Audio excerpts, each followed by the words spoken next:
In the autumn of 1851, inside a narrow hollow of North Carolina's Blue Ridge Mountains, 31 children from a single one-room schoolhouse walked through a gap in the ridge one clear Tuesday morning. They were never seen in that state again. 6 days later, 4 of them stumbled barefoot and silent out of the woods, the hair at their temples turned white.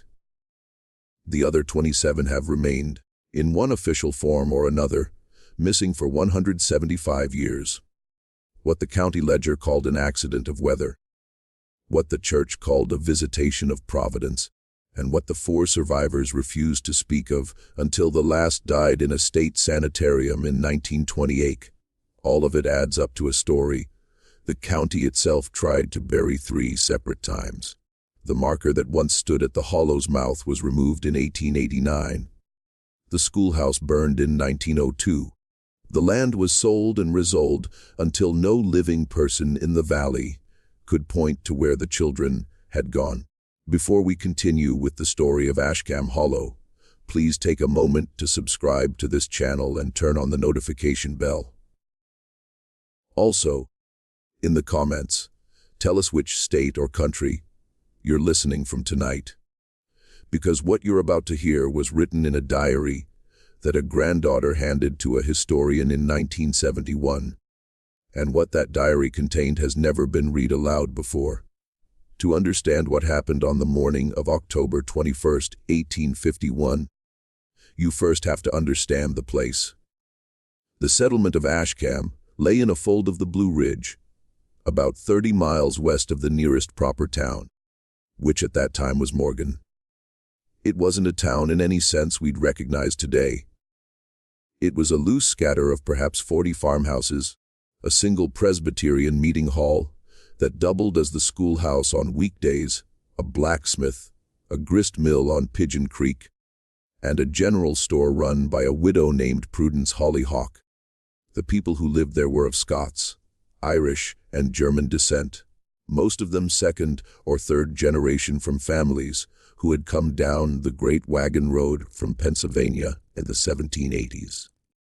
They farmed tobacco and corn in the bottoms, kept hogs in the woods, and distilled a thin whiskey that the revenue men hadn't yet found reason to climb the ridges for.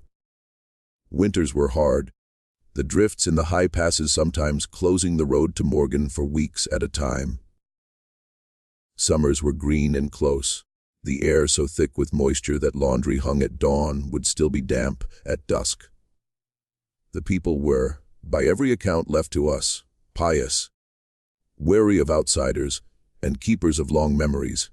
They did not forget insults, they did not forget debts, and they did not forget, though they didn't often speak of it, the things the older ones had been told by the older ones before them about the ground that lay above the creek. The hollow itself, the one the children walked into, sat perhaps a mile and a quarter east of the meeting hall, up a path that ran along the north bank of Pigeon Creek and then cut south between 2 ridges. On the one surviving county survey map from 1847, it was called Muir Ashcombe Hollow, after the first family that had settled the valley.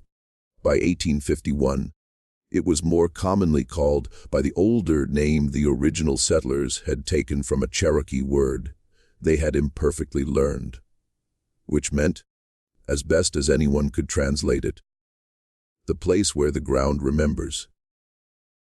The Cherokee themselves had been driven out of that region in 1838 during the removal. What remained of their knowledge of the land had passed into the settlers' hands as fragments of warning. Children were not supposed to go up that hollow after dark. Hunters avoided it in the late autumn. Women did not go there to gather galax, even though the shaded coves along the creek produced both in abundance. A man named Josiah Veach, who had settled the farm nearest the hollow's mouth in 1821, had nailed a wooden cross to a beech tree at the path's entrance in 1829, and told his neighbors it was to mark the boundary of a certain kind of land, though he would never say what kind. When pressed, which was rare, He would say only that a man who had sold him the South 40 in 1824, an older German named Hagenbeck, who had been in the valley since 1798, had pointed to that beech tree on the day of the sale and said, in the halting English of his old age, "You do not cross this mark at dusk, and you do not send a child across it alone, not for any reason, not for any price." Hagenbeck had died in the winter of 1827 without further explanation. Veitch waited 2 years before putting up the cross. And he put it up, he said, on a night when the wind from the hollow had woken him for the 3rd time in a fortnight, and he could not bear to lie in his own bed and listen to it any longer. The schoolteacher in Ashcam that year was a young woman named Evangeline Trout. She was 24 years old, the daughter of a Methodist circuit rider from Salisbury, and she had come to the settlement in the spring of 1850 under a 1-year contract that had been renewed in the spring of 1851 for a 2nd year at a salary of $90 per annum, paid half in coin and half in the produce of the valley. She was thin, fair, and, by the descriptions left in 2 separate letters written by her contemporaries, possessed of a quiet authority that surprised the older men of the settlement. She did not, like her predecessor, defer to the fathers of her older pupils. She did not, like the itinerant preachers who passed through, soften her speech for the benefit of the deacons. She was, one Ravenel man wrote to his brother in Charlotte, an educated woman in the way that makes a mountain man nervous, which is to say she knew things he did not, and she did not pretend otherwise. She boarded with the widow Hollyhock in a small upper room above the store. She was engaged by correspondence to a young seminarian named Cornelius Bream, who was studying at Princeton Theological Seminary in New Jersey, and she kept a small leather diary which she filled most evenings by the light of a tallow candle in the room above the store. Pris diary, preserved by accident in the bottom of a trunk, passed down 3 generations, and finally surrendered to a graduate student at Chapel Hill in 1971, forms the central document of what we know about what happened.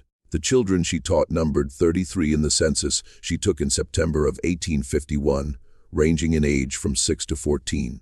The oldest was a boy named Absalom Ravenel, the son of a tenant farmer, a tall, quiet 4-year-old who was said to read the King James Bible aloud to his younger sisters in the evenings, with a steadiness of voice that astonished visitors.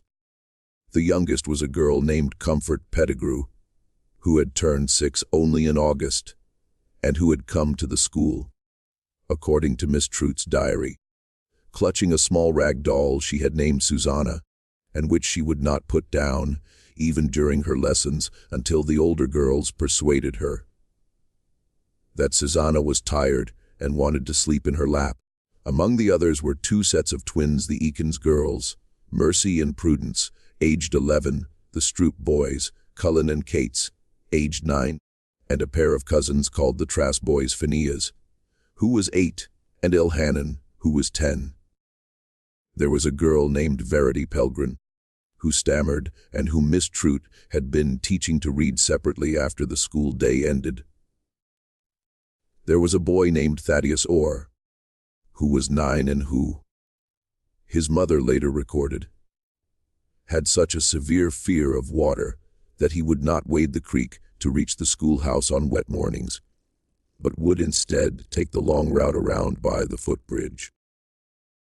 There was a girl named Patient Tibbets, the daughter of a cobbler, who had in September won a ribbon at the county fair for her stitching. On the morning of October 21st, 2 children were absent. Cullen Stroop was home with a fever, and Patient Tibbets had been kept back by her mother to help with the last of the apple pressing. That left 31 children in the meeting hall when Miss Trout rang the small brass bell at 700 and began the day's lessons. The decision to take them into the hollow was hers, and she recorded the reason for it in her diary 3 days earlier, On the 18th, a traveling naturalist, a man named Dr. Emmerich Kohl, a Bavarian by birth, and for the past 12 years a professor of botany at a small college in Ohio, had passed through the settlement on the 15th and lodged with the widow Hollyhock for 2 nights on his way back east. He had spoken at supper about a rare plant, a species of orchid the old Cherokee had called by a name he could not pronounce, which bloomed in late October in shaded coves of the Blue Ridge, and which he believed, on the basis of certain specimens collected in the Smokies the previous year, could be found in the vicinity of Ashcam. He showed Miss Trout a small pressed specimen from his portfolio. It was, she wrote, the most curious flower she had ever seen. Greenish-white and veined with a dark purple that looked black in candlelight, with petals that had an almost lipped quality, as though the plant had been designed, she wrote, to speak. She had been, her diary records, enchanted. She decided that a walk with the children to gather the last of the autumn leaves, and perhaps to find the orchid, would serve as a natural philosophy lesson worth more than a week of reading from the primer. She chose the hollow because it was the nearest cove with the deep shade and wet ground that Dr. Kohl had described. She did not, so far as the diary records in entries up to the 18th, know about the cross on the beech tree. She did not know about the old Cherokee name. She did not know about Hagenbeck or Josiah Veitch's sleepless nights. If anyone in the settlement knew of her plan and could have warned her, no one did. The widow Hollyhock, interviewed 4 months later by the schoolteacher's fiancé, said she had assumed Miss Trout intended to take the children only as far as the beech tree at the mouth of the hollow, where the orchids were, she thought, just as likely to grow. When she realized, she said, that the girl had meant to go further into the clearing where the spring came up. It was already dusk on the 21st, and by then there was nothing to be done. The weather that morning was clear and cold. The sort of late October morning in the southern Appalachians, when the first hard frost has fallen in the low places and the leaves on the maples and hickories are at their highest color. There was frost in the shadows, but the sun was out, a thin yellow sun that gave light without much warmth. The children, when Miss Trout announced the walk after the morning prayer, were said by the survivors who lived long enough to be interviewed to have been wildly happy. They were given leave to run ahead on the path, told to stay within earshot. They carried small cloth bundles with their midday bread and apples, tied at the corners and slung over their shoulders with twine. Miss Trout walked at the rear with the 2 oldest girls, Mercy Eakins and 33-year-old Constance Howard. The path ran along the creek, crossed it once on a foot log, and turned south into the hollow at about 800. By 9 they had passed Josiah Veitch's cornfield, where Veitch himself was pulling the last of the ears and who raised his hand to Miss Trout as she passed. And who, he said later, did not think at the time to ask her how far she meant to go. By 9:30, they had passed the beech tree with the cross. And here the diary, kept by Miss Trout herself, goes silent for 6 days. The alarm was not raised in the settlement until nearly dusk. Widow Hollyhock, expecting her boarder back for the afternoon recitations at 2:00, had assumed at first that the nature walk had run long, and that Miss Trout had perhaps decided to let the children eat their bread at the spring and had lost track of the hour. By 3 she was uneasy. She walked to the meeting hall and found it empty. She walked to the edge of the settlement and looked up the path toward the hollow and saw nothing. By 4 she had sent a boy to fetch Josiah Veitch.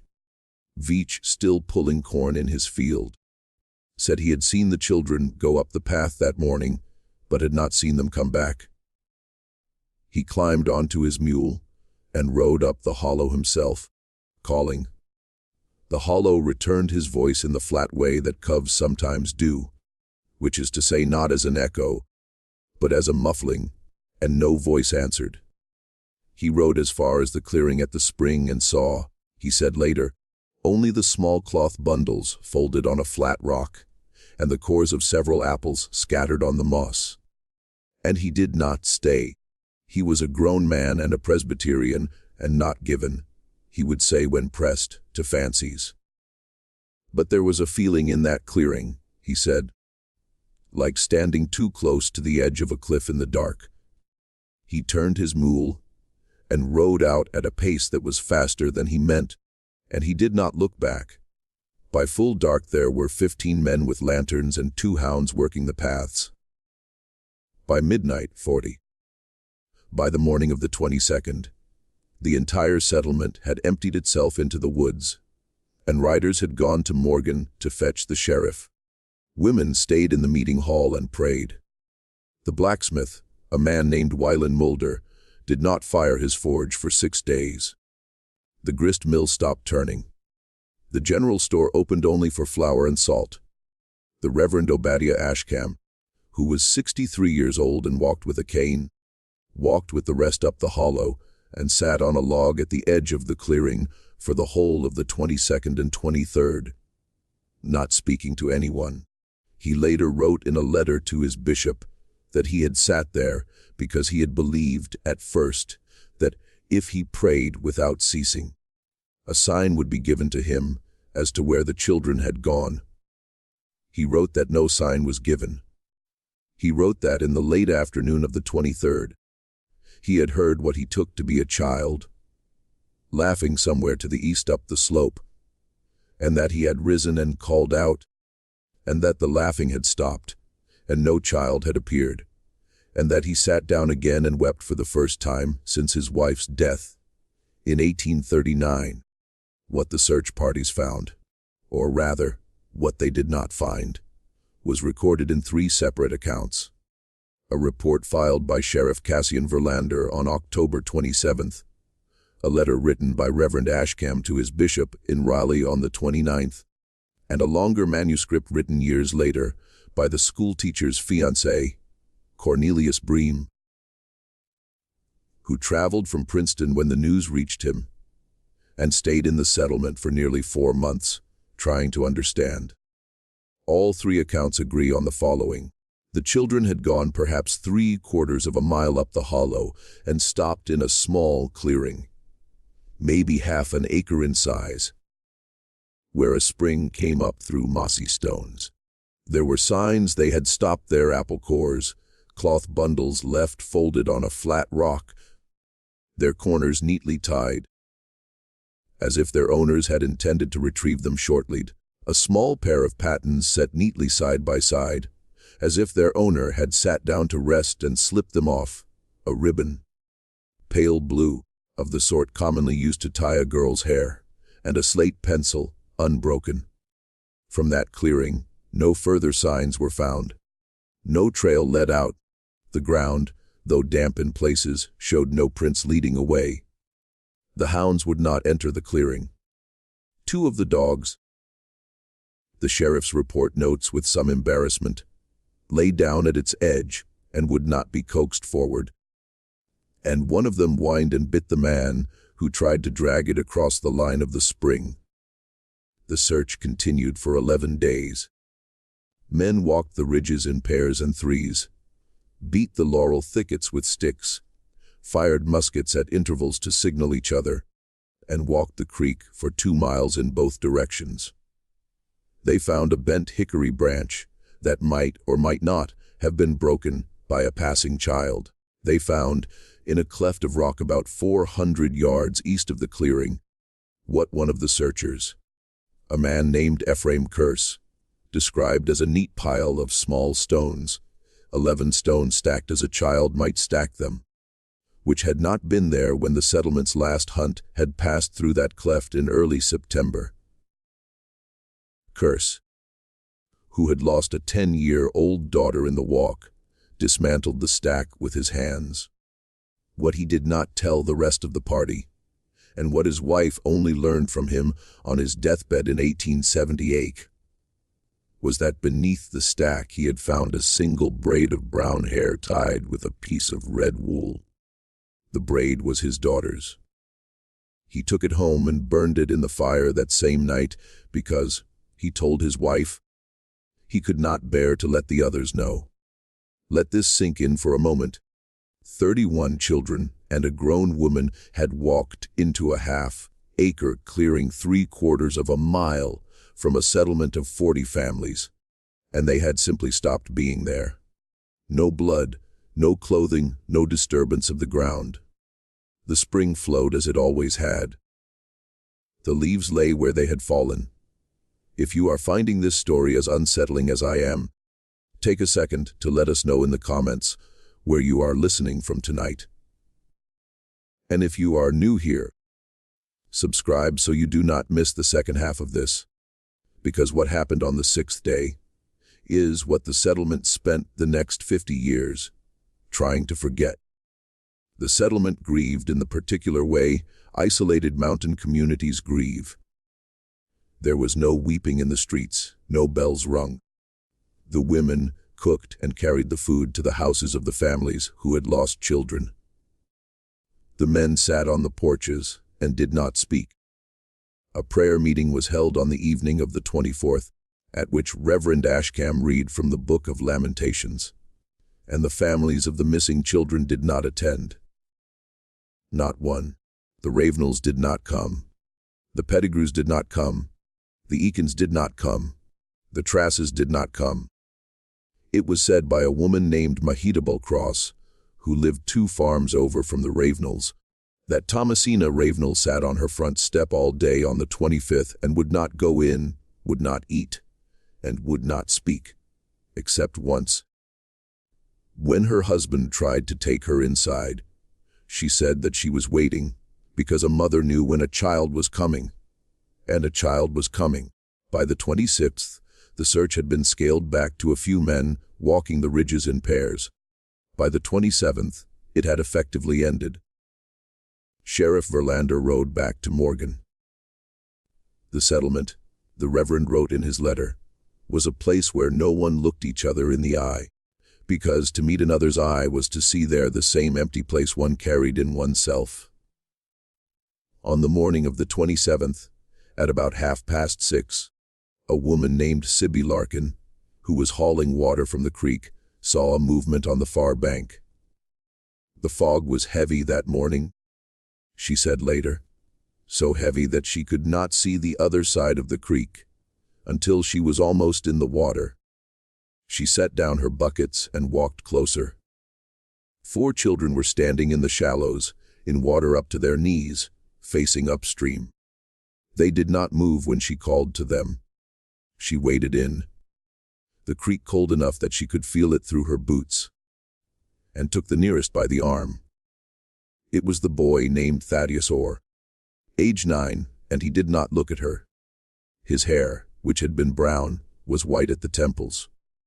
The other 3 were Mercy Eakins, Ezzy, age 11, Phineas Trasses, age 8, and the oldest, Absalom Ravenel's, age 14, who was missing 2 of his front teeth. They had been in his mouth on the morning of the 21st.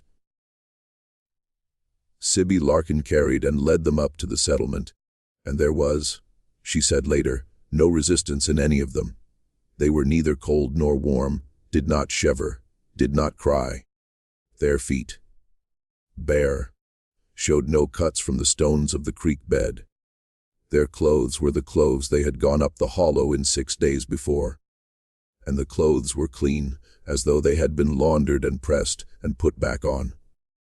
This last detail, Sibby Larkin said later, she would remember until her own death in 1894, after 6 days missing in the woods. The clothes were clean. The 4 were separated and placed in 4 different houses under the care of their own families, where their families had survived to take them. The Ravenels had both of Absalom's parents. The Trasses had Phineas's mother, his father having died of dysentery in 1847. Mercy Eakins was placed with her parents and 4 surviving siblings. though her twin Prudence was not among the returned. Thaddeus Orr was placed with his father, his mother having been carried off by childbed fever in 1845. Doctors were sent for. The nearest doctor was in Morgan and did not arrive until the 29th. In the intervening 2 days, the children did not speak. They ate when food was put in front of them, slowly, without apparent appetite. They slept when led to bed. They would walk where they were walked. They did not respond to their own names, nor to the names of their siblings or parents. When Thomasina Ravenel sat with Absalom, held his hand, wept, and asked him repeatedly where the others had gone, Absalom looked at the wall and did not answer. And when at last, at the end of a long afternoon, he turned his head toward her, she said later that she had wished immediately that he had not. Because his eyes were not his eyes, and whatever was looking out of them was not her son. And she knew in that moment, she said, that her son was not coming back, no matter how long she waited on the step. When the doctor arrived, a man named Percival Cleave, who had trained at the University of Pennsylvania and had been chosen for this call, specifically because he had a reputation in the eastern counties for unusual cases. He examined them one by one. His notes, which survive in the archives of the North Carolina Medical Societies, because he thought the case important enough to write up for a paper he never finished and never published, described 4 children in perfect physical health, no bruises, no wounds, no sign of exposure or starvation. Their weight was consistent with what their families said they had weighed at the start of the month. Their clothes were unchanged, not even soiled. Their hair at the temples had gone white in a band about an inch wide on each side, as if painted on. Their eyes, he wrote, tracked light but not faces. Their pulses were slow, in Absalom Ravenel's case, remarkably slow 52 beats per minute, which in a boy of 14 he considered abnormal. They did not blink at a bright lamp held near their faces. They did not respond to the sudden discharge of a pistol fired by his assistant in the next room. The test he had arranged without telling the families, and afterward regretted. They were not, he wrote, catatonic in any clinical sense I recognize. They were somewhere else. That was the phrase he used in his notes. Somewhere else. And whatever had taken them, there had sent back in each of their bodies something that did not entirely know how to be a child. Over the following weeks, 3 of the 4 began, in varying degrees, to return. The little boy, Phineas Trass, age 8, was the first. He began to respond to his mother on November 11th, 21 days after his return. She was sitting beside his bed. She wrote in a letter to her sister in Rowan County and singing a hymn she had sung to him when he was an infant, the one about the Lord being her shepherd. He turned his head and said quite clearly, "Mama." Then he began to cry, and he cried, his mother wrote, for 3 hours. She held him, and she cried also. When he was done crying, he slept, and when he woke the next morning, he knew her again, and he knew his own name, and he knew the day of the week, which she had told him. But he did not know what month it was, and he did not know why his father was not there, and he did not know, his mother wrote, that he had ever gone up the hollow at all. He seemed to believe, when she pieced it together from his questions, that it was still summer, and that he had been ill. By December he was speaking in short sentences. By spring he was attending a dame school in Morganess, to which his parents had moved. For his mother had married again in February to a carpenter named Lemuel Quint, who agreed to take the boy on, and he was by outward measure a normal child. Though he would not sleep in a room without a lamp, he would not eat apples, and he would not, under any persuasion, walk east of the house in which he lived, because east, his stepfather noticed, was the direction in which the mountains lay. Mercy Eakins came back more slowly. She began to speak in March.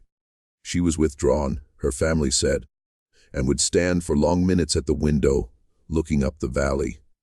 She had a habit of asking at odd moments whether the singing had stopped. No one in the house knew what she meant by the singing, and she would not explain. When her mother pressed her in April and asked directly whether she was speaking of the hymns the family sang at evening prayer, Mercy shook her head once and said, "No. The other singing, the one that keeps on." Then she would not speak for the rest of that day. She was the only one of the returned who spoke, however obliquely, of what had been in the hollow. Her mother, who kept a daybook, recorded 7 separate instances over the following 3 years in which Mercy referred to something she called the singing. In each case, Mercy used the definite article, as though the singing were a known thing between them, which her mother said was what unnerved her most. The assumption on the child's part that her mother also knew. Mercy married a farmer named Cyrus Palmer in 1859, bore 4 children, and lived to the age of 71. She spoke of the incident to no one else, not even her husband, until the last week of her life, when she said only one thing, which her daughter Patience recorded in the family Bible. "And we could not keep up with the others, and they went on without us, and we were the ones who fell behind. And I do not know if that was a kindness or a curse." Thaddeus Orr came back in pieces. He spoke in May, a word at a time, mostly words for objects he saw in the room.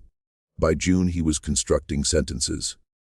In August, without warning, he stopped speaking, and he did not speak again until the following spring.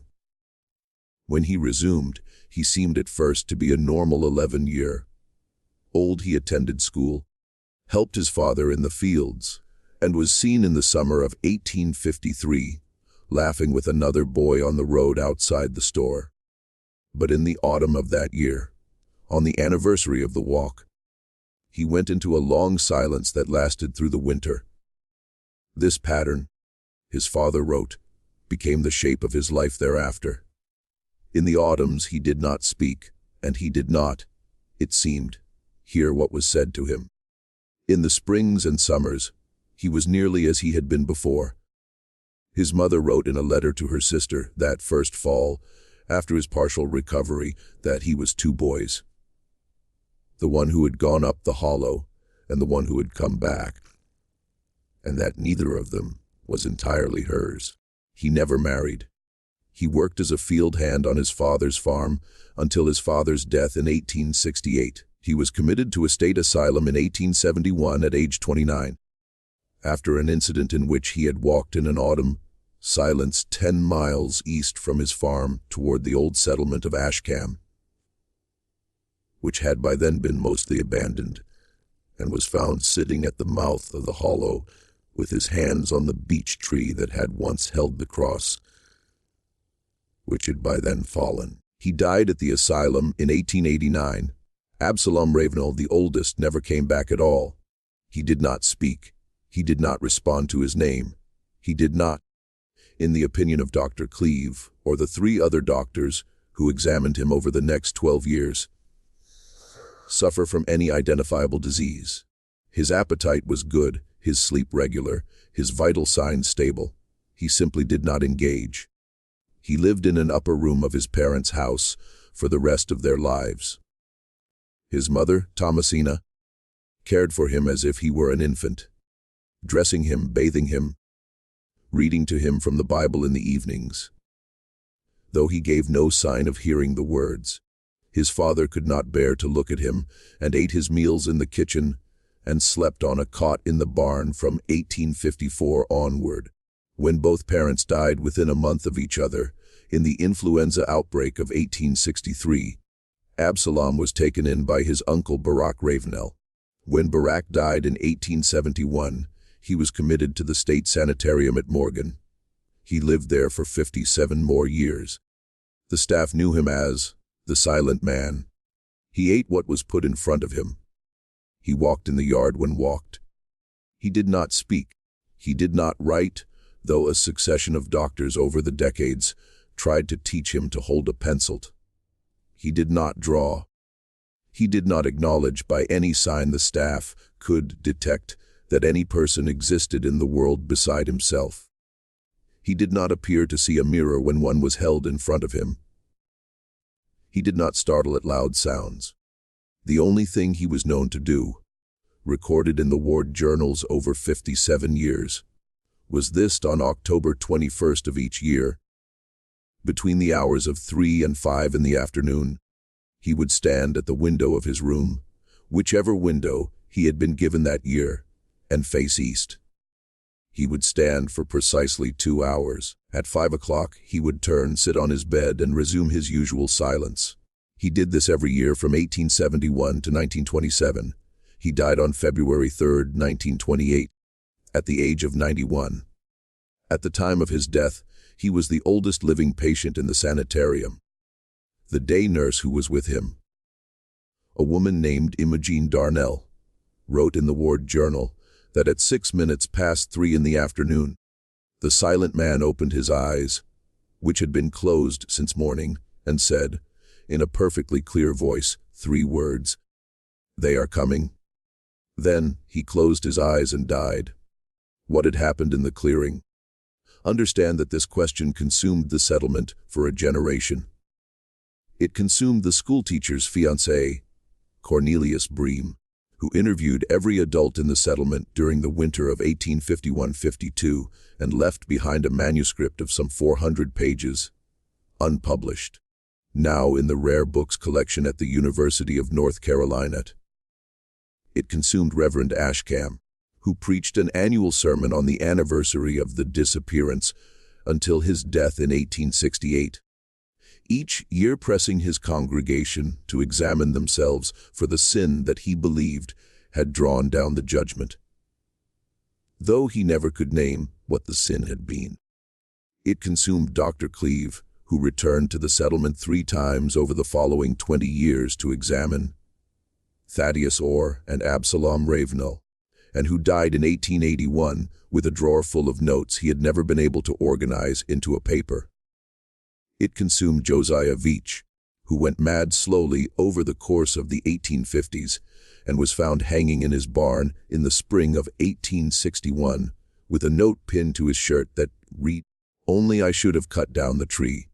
I should have cut it down in 1830. Forgive me." And it has consumed in quieter ways every historian and folklorist who has come across the case since. The Diary of Evangeline Trute, when it surfaced in 1971, was believed by the graduate student who received it to be the final answer. It was not. Just when we thought we had seen it all, the record of Ashcam deepens. If this story is giving you chills, share this video with a friend who loves forgotten American history. Hit the like button to help us grow, and subscribe so you do not miss the parts of this that almost never left the archives. Because what the graduate student found, and what he would not publish, and what he eventually burned, has only one surviving copy, and that copy sat in a box in a retired professor's garage in Durham until 2019, when his daughter sold the contents of the garage at an estate sale, and a local historian bought the box for $12. Here is what was in the diary. Evangeline Trute had written in it every night from March 17, 1850 as when she arrived in the settlement until the night of October 20, 1851. The early entries are what you would expect from a young woman in her first post, observations about her pupils, small lonelinesses, letters written to Cornelius and not yet answered, descriptions of the weather, reflections on the sermons she had heard at the meeting hall on Sundays. In the summer of 1851, the entries begin to record her walks. She had taken, it seems, to walking alone on Saturday afternoons for exercise, to clear her head of the week's noise. She walked the path along the creek, the ridge to the north and, beginning in August, Up the Hollow. The first entry in which she mentions the hollow is dated August 9th. She writes that she had gone only as far as the beech tree with the cross, that she had been curious about the cross, and that she had asked the widow Hollyhock about it on her return, and was told that it was an old mark, that Veitch had put it there, and that its meaning had been forgotten. Miss Trout notes, with the mild condescension of a young educated woman for rural superstition, that she supposes the cross was meant to ward off some fancy of the older generation, and that it is a pity the settlement cannot see its way to clearing out such reminders of a less enlightened time. On August 16th, she records her first walk past the beech tree up to the clearing at the spring. She writes that it is a beautiful place, that the light comes down through the high leaves in columns, that the spring water is so cold it aches the teeth, and that she sat for nearly an hour on the flat rock beside it. She writes that she heard, as she sat, a sound which she took at first for the wind, but which, when she listened more carefully, resolved itself into something like voices, as though a group of people were speaking at a considerable distance, just below the threshold of comprehension. She writes that she was not frightened. She assumes there are farmers working somewhere beyond the ridge, that the cove is acting as a sounding chamber, and that she is picking up their talk carried on the air. She walked home in good spirits and slept soundly. On August 23rd, she returns. The sound is there again. She now begins to doubt her earlier explanation.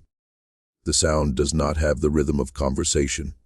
It has, she writes, the rhythm of singing, though no tune she can place. It rises and falls. There are what she takes to be words, though she cannot quite make them out. She stays longer this time, perhaps 2 hours. She writes that when she leaves the clearing, she feels a strong desire to stay, and that for several hundred yards down the path, she has the sensation that she has forgotten something important and ought to go back. The entries through September record further walks, increasing in frequency. By the middle of September, she is going up the hollow 3 times a week after school, before the light fails. She writes less about it than one might expect. She begins to describe the sound as the music of the cove, then as the singing, and by the end of the month simply as, with the familiarity of a private language. She writes on September 29th that she believes the sound to be a natural phenomenon of some kind, perhaps related to the flow of water through rock, but that she would like to consult a man of science about it. She does not yet know that Dr. Cole will appear in the settlement 2 weeks later. There is no turning back. On October 6th, she takes the first 2 children with her. This is what the graduate student noticed, and what the schoolteacher's fiancé, who never saw the later pages of the diary, never knew. She had taken children before. On October 6th, she took Absalom Ravenel and Mercy Eakins, the 2 oldest in her school. And she took them, she wrote, because she wanted to know whether the singing, sea as she now permanently called it, was audible to others. She had begun to fear she was imagining it. She wished to test the matter scientifically. She took the 2 children up the hollow on a Saturday afternoon, led them to the clearing, and asked them to sit on the flat rock and tell her what they heard. They heard it, both of them. Mercy, she wrote, was at first unsettled and asked if they could leave, but Absalom was fascinated. Absalom sat on the rock for a full hour and listened. When at last they began to walk back down the path, he asked, in a voice Miss Trout described as dreamy, whether they might come again. She agreed. They came again on October 13th. This time Miss Trout brought 4 children, Absalom and Mercy, plus a boy named Gideon Pettigrew, as age 10, and a girl named Verity Pelgrin, as age 12, who stammered. She writes that Gideon heard the singing immediately and laughed, and that Verity heard it also and did not laugh. Verity asked a question Miss Trout had not expected, whether the singers were inside the rock. Miss Trout, not knowing how to answer, said the sound was only an echo, that it had a natural explanation, and that there was nothing to fear. Verity, who normally stammered, spoke that day in the clearing. Miss Trout wrote, without any stammer at all, and asked a second question. If they are not inside the rock, then where are they? Miss Trout does not record her answer. She records only that they stayed another quarter of an hour, that she had to take Verity by the hand and lead her out, and that she had to promise Verity they would come back because Verity would not otherwise move. On October 20th, the night before the walk, she writes the entry that the graduate student would, 37 years later, recognize as the center of the whole mystery. I will read it now exactly as it was written, without editing, so that you may hear it as she wrote it. At 11 o'clock on the night before the last morning of her life, I have been 3 times in the clearing at the spring, and 3 times I have heard the singing.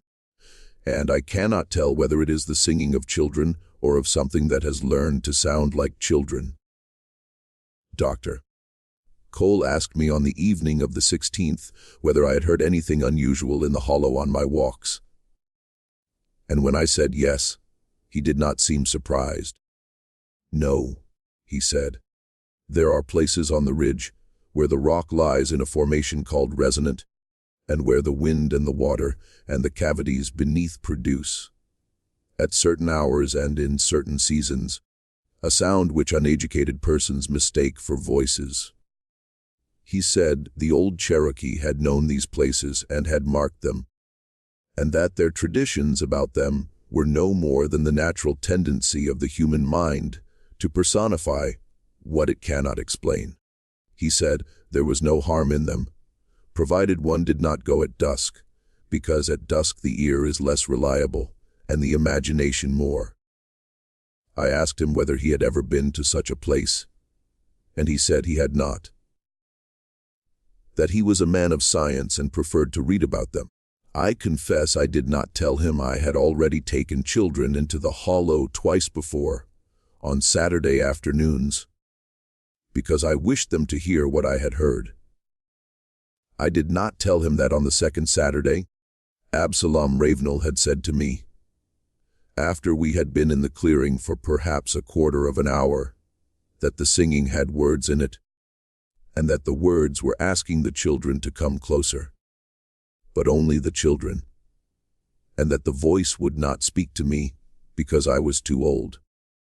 I did not tell him that little Verity Pelgrin had said, without her usual stammer, that the voices were behind the spring and not above it, and that they were beneath the stones, and that they were, she said, lonely.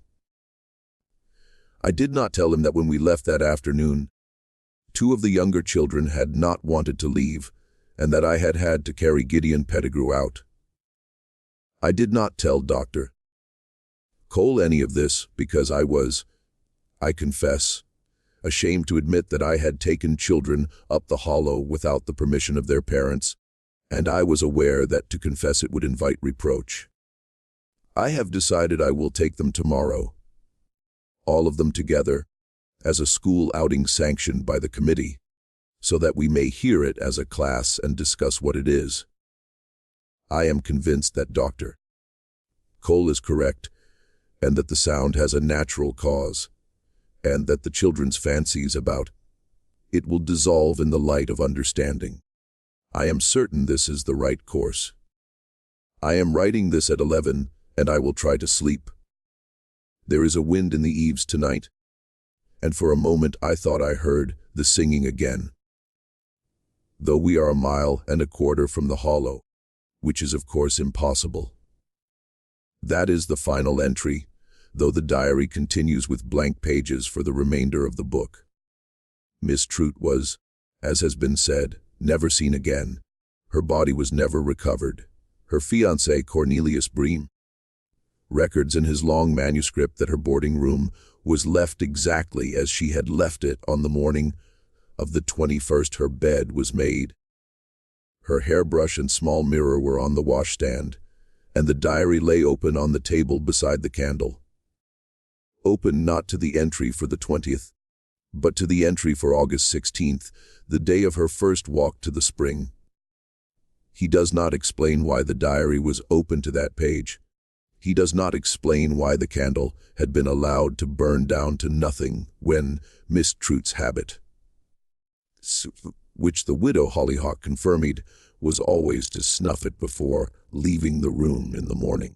The diary itself, after his return east in March 1852, was sent to the widow Hollyhock, who kept it in the bottom of the trunk in which she stored her winter quilts. She gave it on her death in 1868 to her niece, who gave it to her daughter, who gave it in 1971, after cleaning out her mother's house, to a graduate student at Chapel Hill named Hollister Vance, who was at that time researching antebellum education in the Southern Appalachians, and had written to the daughter asking whether the family possessed any documents from her great-aunt's school. What Hollister Vance understood when he read the diary, and what he confirmed by traveling to the site himself in the spring of 1972 with a geologist colleague from the university, was the following. There is in that hollow, in the clearing where the spring comes up, a formation of limestone beneath the surface that contains a series of narrow fissures. When the wind is from the north, the creek is running full, and the barometric pressure is falling before a front, those fissures do produce a sound. The sound is continuous, soft, and pitched in a range that the human ear, particularly the ear of a child, whose hearing extends further into the upper frequencies than an adult's, interprets as voices in the middle distance. In certain weather it resembles singing, in other weather, conversation, in still other weather, the thin crying of infants. The geologist recorded the sound with microphones he had brought and played it back for Vance in a motel room in Morgan that evening. Vance wrote in his notes that when he closed his eyes and listened to the recording, he could almost believe the sound contained his own name. It is, as Dr. Cole said, a natural phenomenon. It occurs in several locations in the Southern Appalachians. It is not by itself dangerous. But Vance also discovered something else.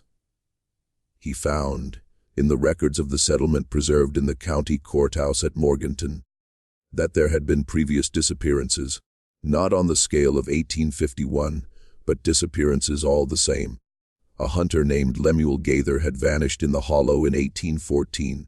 2 children, siblings named Isham and Dorcas Cogan, had gone missing from a farm at the mouth of the hollow in 1833, were found a week later silent and uncommunicative, and both died within a year.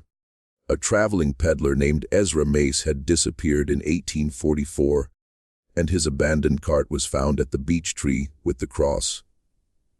The horses still in their traces. The peddler's ledger book opened on the driver's seat to an entry for September 15, 1844. That was never completed. A mill hand named Caradoc Swain had vanished in 1829, the year Veach put up the cross. A pair of brothers, the Orchard boys, had gone up the hollow hunting turkey in 1801, and only one returned. The one who returned hanged himself 3 weeks later. Vance compiled a list of 17 separate incidents in the hollow between 1789 and 1850. The pattern, he noted, was not random. The incidents clustered in the late autumn.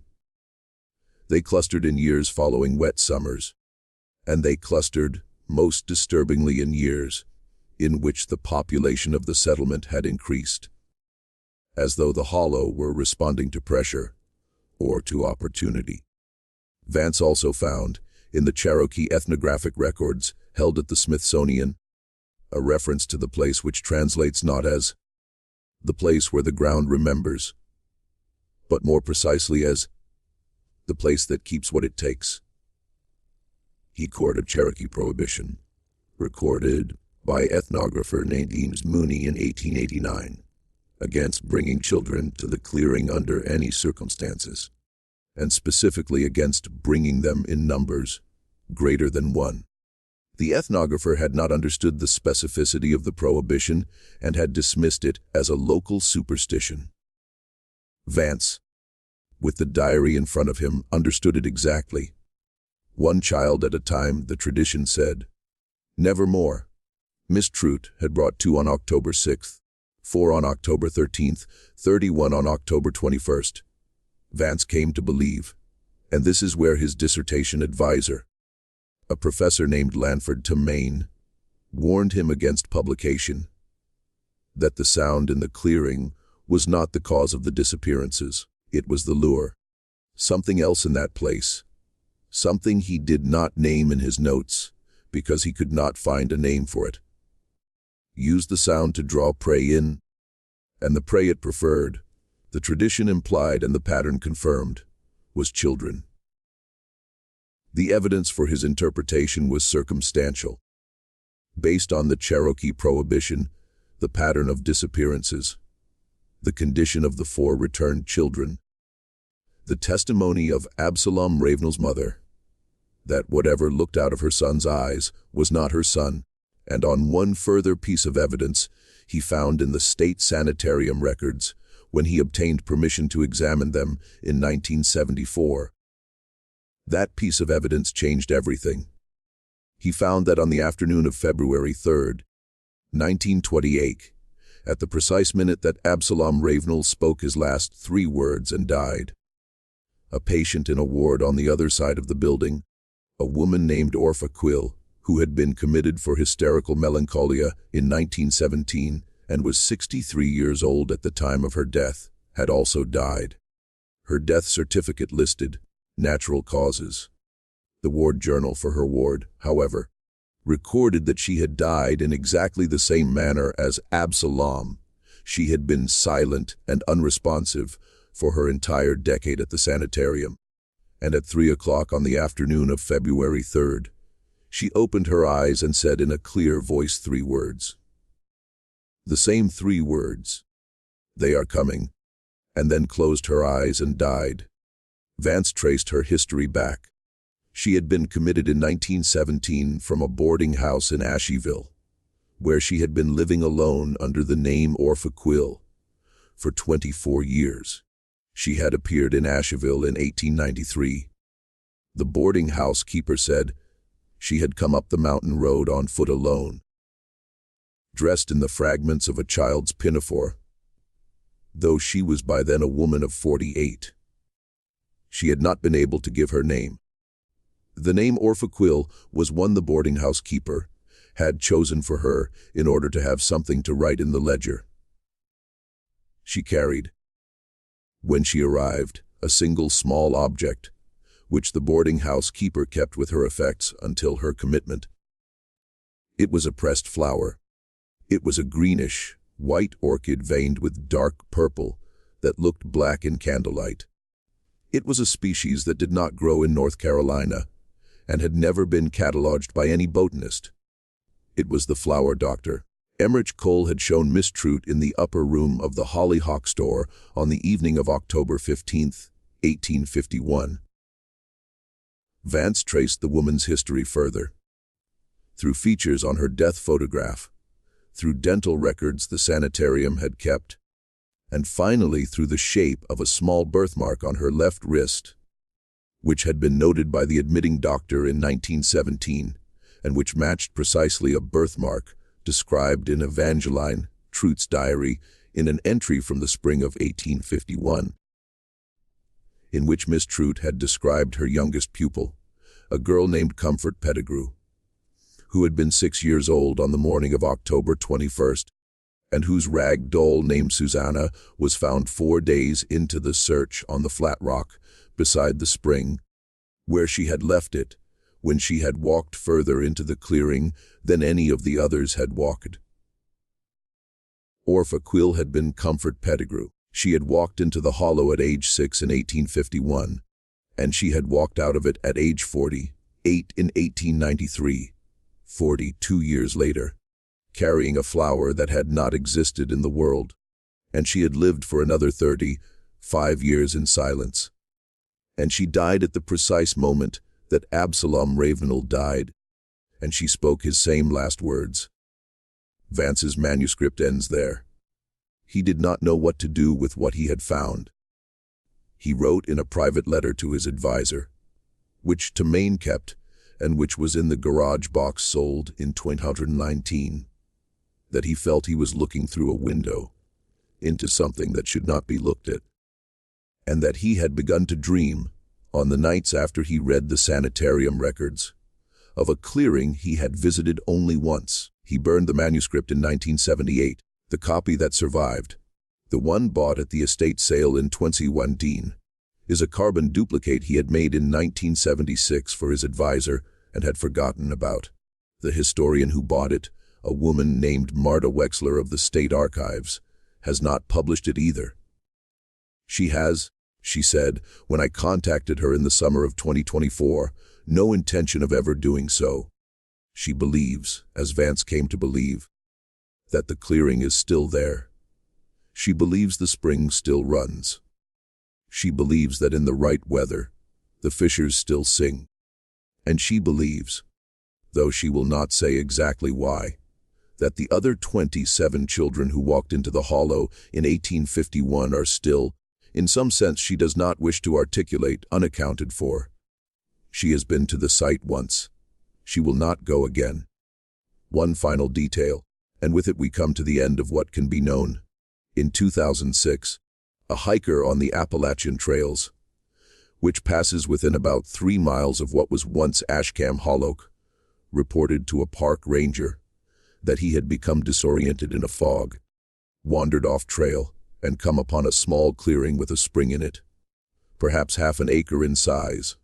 He had, he said, heard what he took to be children singing, though he could see no children. He sat on a flat rock beside the spring for what he believed was about 15 minutes, listening, trying to locate the source. When he finally rose and found his way back to the trail, 2 groups of other hikers passed him on their way north, and each of them, when he asked, told him a different date. When he reached the ranger station at the end of that day, he learned that 4 days had passed since he had stepped off the trail. He had no memory of where he had been during those days. In his pack he had a small pressed flower, greenish-white, veined with a dark purple that looked almost black in certain light, which he did not remember picking. The ranger took the flower, promised to send it to a botanist for identification, and filed the report. The flower was never identified. The ranger retired in 2011. The report is in a filing cabinet at the ranger station. The hiker's hair went white at the temples over the following year. He lives in Ohio. He does not return phone calls. This mystery shows us that the past does not always stay buried, and that some places are best left unvisited. Not because they are haunted in any fashion the old stories would recognize, but because the ground itself, the geology, the weather, the deep time of the mountains may be indifferent to us in ways we cannot fully understand. Or because what the mountains hold, whatever it is, has its own hunger, its own patience, and its own slow measure of years. 4 children walked out of that hollow in 1851. 27 did not. 1 returned 42 years later, changed beyond recognition, carrying a flower that should not have existed. And in a small private cemetery in western North Carolina, there is to this day a marker with no name on it, only a date, October 21, 1851, and the single word, OST, which a descendant of the Ashcam family paid to have erected in 1951, exactly 100 years after the walk, because she felt that someone ought to remember what the county had 3 times tried to forget.